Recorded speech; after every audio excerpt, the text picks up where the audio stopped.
Hello guys, so welcome to Abby and Filter TV. Nandito kami sa Buena Panadera here in Plaridel. Actually kanina, bumili na kami ng bread nila, so i-review natin later. So, kaya lang ako bumili ngayon kasi wala akong pang-intro video. No? So, bumili tayo ng kanilang piano, no? So, i-review din natin pagdating sa bahay. Yan. So, nandito kami sa Plaridel. Yan, pag gusto nyo ng masarap na tinapay, kanina natikman ko na yung kanilang Spanish bread, which is very, very good. So, masarap siya. And sana, matikman nyo rin. So, paano? Tikman natin. Tara, samahan nyo kami. Ayan, sige guys. So, niresume natin yung video kasi sila ate, sabi nila marami daw silang branch. Ate, ikaw na magsalita. Saan ang mga branch natin? Sa ano pa? Sige. Sa Roca, sa Cabiawa, sa Palengke, Plaridel po, sa Pulila, sa Banga, at Baliwag po. Ito po ang pinaka-main namin. Ayan, sige. So, ito pala yung main bakery nila.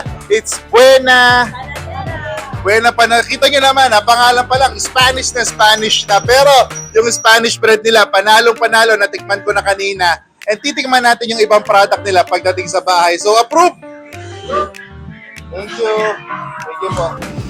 Ayan guys, nandito na tayo sa bahay. And as promised, titikman natin yung mga product ni Buena Panadera. Yan, so sabi nga ni ate, marami silang branches at yung main nila yung pinuntahan natin. So, unahin natin itong Spanish bread na natikman ko na kanina, tikman ulit natin.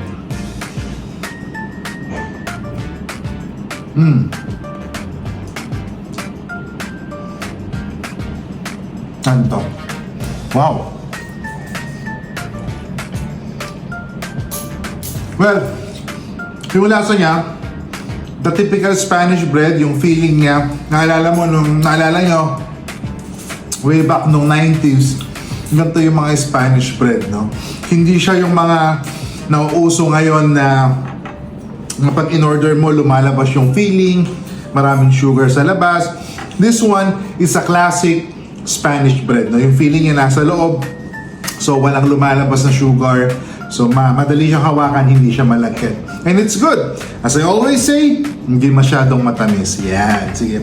So, ito yung pianono nila.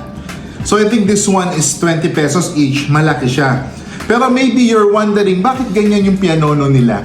Di ba ang pianono that we know, yung bilog?